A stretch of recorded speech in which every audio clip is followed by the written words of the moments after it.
Welcome, everybody, to this week's episode. We really appreciate you joining us. This podcast really shows us how we can all learn, live, and thrive off of each other. By sharing our knowledge through our conversations, we will impart some knowledge whilst learning ourselves how to progress even further. Here is your host.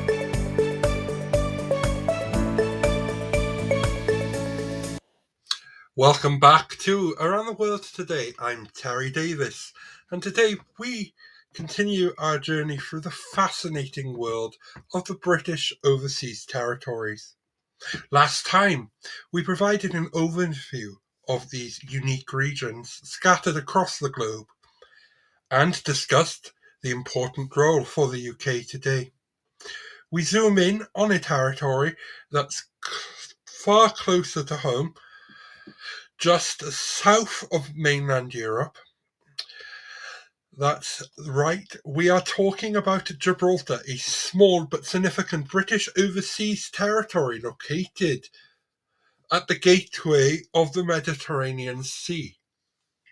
Gibraltar is more than just a rock. It's a strategic military hub, a bustling financial centre, and a unique political entity. But why is this tiny peninsula so important to the UK? And what does life look like for people who live there? Well, that's exactly what we are going to explore in this episode.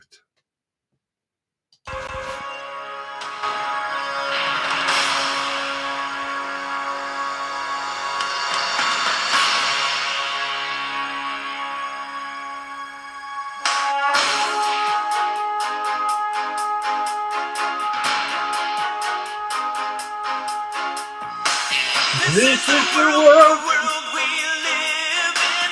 This is the world we call. I'm very sorry. I felt like singing because I love Gibraltar and I love that song, and I'm just so happy that I'm talking about it on my podcast. So I'm very sorry if you. Sorry once again. So let's start by getting to know Gibraltar a little better. Geographically, Gibraltar occupies a mere 6.7 square kilometres on the southern tip of Spain, overlooking the narrow strait of Gibraltar. This strait is one of the most important maritime routes in the world, connecting the Atlantic Ocean to the Mediterranean Sea. Over 100,000 ships pass through here every year, carrying goods and resources to and from Europe, Africa, and the Middle East. Because of its strategic location, Gibraltar has long been considered a prized military and naval asset. The British seized control of Gibraltar in 1704 during the War of the Spanish Succession, and it was officially succeeded to the British under the Treaty of Ushant in 1713. For centuries, the territory served as a critical base for the British Navy, especially during the major conflicts like the Napoleonic Wars and World War II. But Gibraltar isn't just about its military history. Today, it's home to over 30,000 people who live in a cosmopolitan environment shaped by British, Spanish, and North African influences. English is its official language, but many Gibraltarians speak a lingo that's very unique, and it's Latino. It's a mix of Spanish and Andalusian Spanish and English mixed together, or you may know it as gibberish. 1 minute you could be in Gibraltar and someone is talking to you in, I'm going to use the words the King's English. Whoa, no, I was going to use the Queen's English, but that actually rolled out. straight away, but I've gone to Gibraltar, and one minute you're talking to the person, and then they just start going off with the next person in Spanish and English, and you're just confused, and all you're doing is asking for directions. And like, well, it's great. Now, the economy of Gibraltar as a financial hub, I think we're going to go there next. But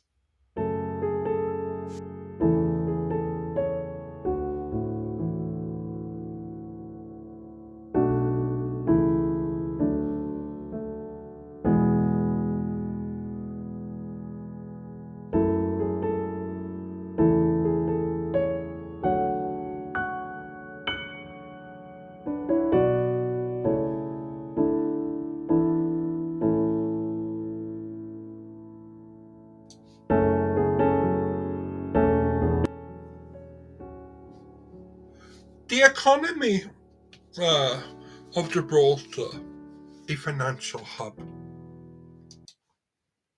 Gibraltar pushes well above its weight economically, especially when it comes to financial services. Over the past few decades, the territory has become a thriving offshore financial centre, attracting international banks, insurance companies, and gaming operators. Gibraltar's low tax environment and favourable regulatory framework have made it an alternative and attractive destination for businesses seeking to operate across Europe.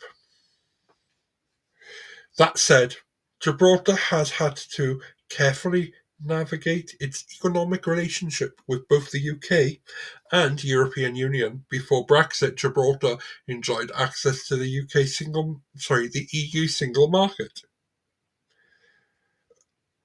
partially in financial services. However, in the 2016 referendum for Brexit brought uncertainty, as Gibraltar overwhelmingly voted to remain in the EU, with 96% of the votes opting to stay. Despite this, the territory has managed to maintain its economical sustainability thanks to its part to close ties with the UK and a strategic relationship with neighbouring Spain.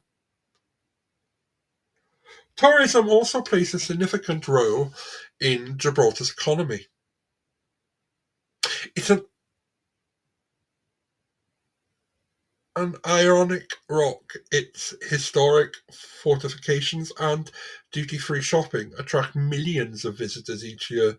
The Rock of Gibraltar itself is home to the only wild population of monkeys in Europe, the Barbary marquises, which are much a symbol of the territory as the Union Jack flying from its fortress.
Welcome, everybody.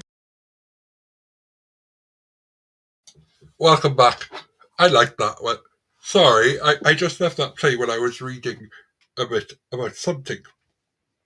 And now I've lost what I was reading thanks to my awesome computer.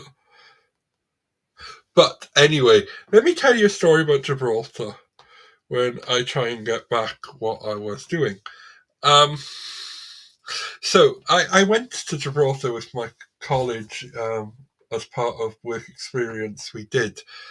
And yeah, it was quite fun because we went along the private road, which is private, and we saw many manzines. And this was an English speaking tour guide. And this is what she kept saying all of the time. We're now driving along the private road, which is private. If you look out of the window, you can see the many escaping mansions. And it became a joke between myself and my lecturer and some other people, manzines, we kept saying for the rest of the year. And we had 2 months of the year left.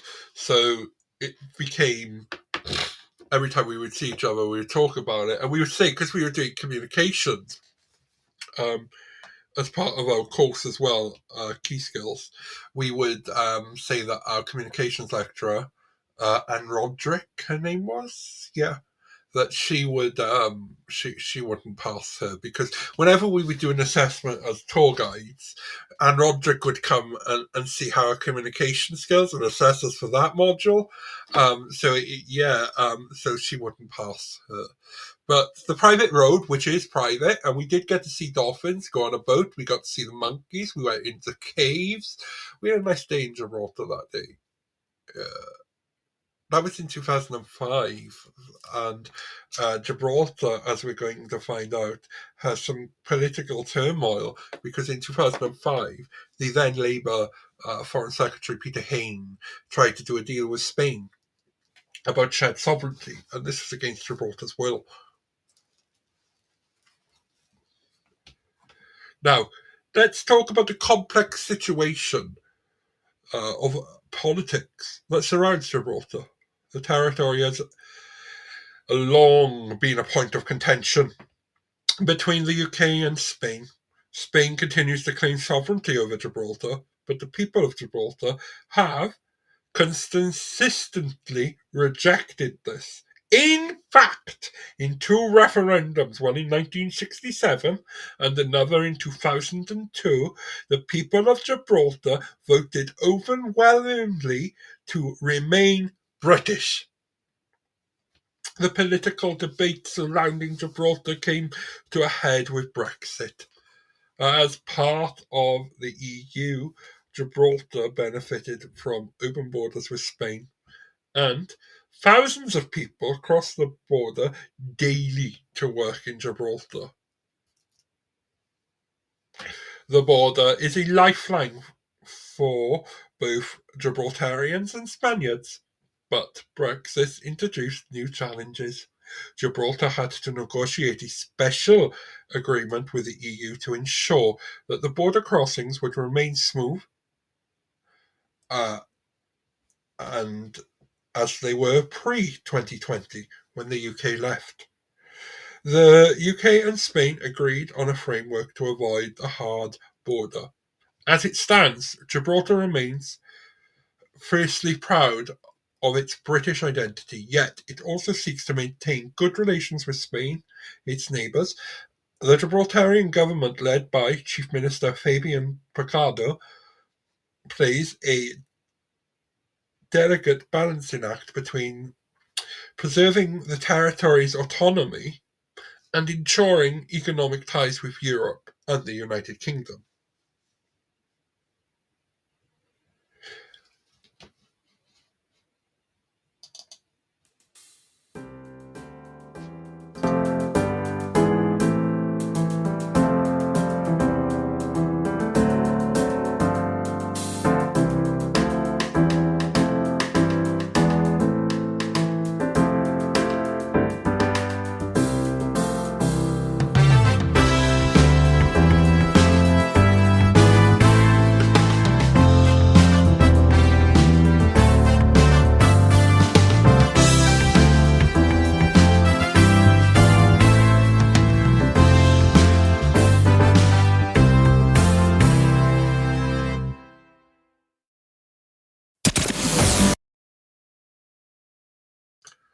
I always forget about that bit, and that's because I need to have a drink. Do you know what I mean? I need to refresh, so I am sorry. You try talking for 15 minutes straight. But anyway, let's move on. Climate and the environment concerns. One area that often gets overlooked when discussing Gibraltar is its commitment to the environmental protection. Despite its small size, Gibraltar has made significant strides in green energy and environmental sustainability. The government has invested in renewable energy projects, including solar and wind power, to reduce its important reliance on imported electricity. Additionally, Gibraltar is focused on marine conservation, especially in its surrounding waters, which are a rich habitat for marine life, including dolphins and whales. Now, I said that I went on a dolphin trip when I went to Gibraltar. Oh, it was lovely. We went out to sea. There were no Navy ships. I don't think like big Navy ships in port because like they weren't using it as much then, and like Afghanistan and Iraq, so like the Navy was overstretched. But today I believe like it's used a little bit more, so you see a lot more naval ships there. So that's quite a sight to see, right? Um, it's a lovely place.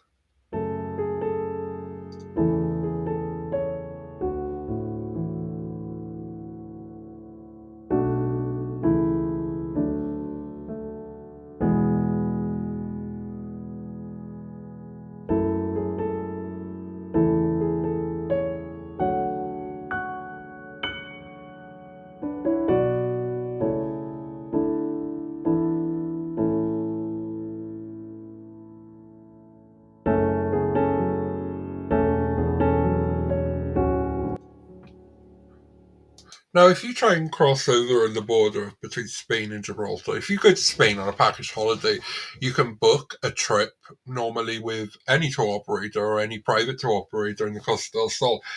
You can book a trip down to Gibraltar for the day. It's a lovely trip. It's a nice, about 2 hour drive on the coach. And like when you get there, you cross the border, you can do some shopping, take your pounds. And remember, if you do go and you get your change in pounds, don't. Because Gibraltar pounds can't be used in the UK. They can only be used in Gibraltar. So you have to ask for UK pounds or ask for euro.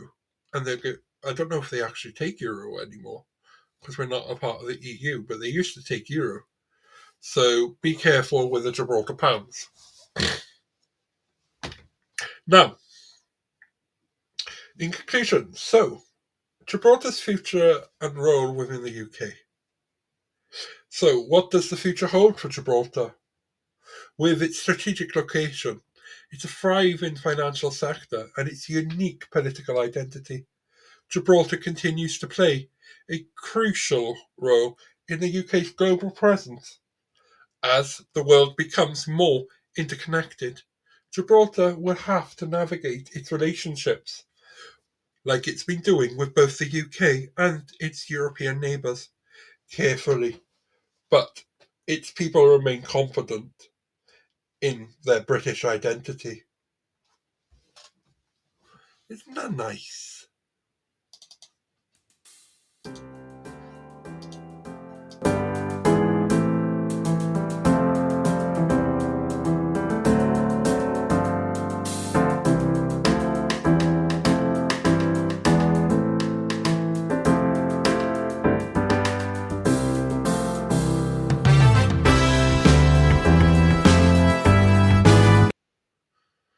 So that wraps up our deep dive into Gibraltar. In our next episode, we'll head further afield to Bermuda, where we explore the role as a financial centre and a key part of Britain's global network. But until then, I'm Terry Davis, and you've been listening to Around the World Today. Thanks for joining me, and as always, stay curious. Oh, please stay curious.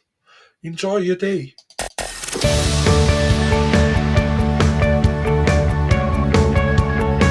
This week's episode has come to an end. But the fun doesn't have to stop here. If you have any questions, suggestions, or feedback, head over right now to Twitter and Facebook and like, share, and get involved. Join us next time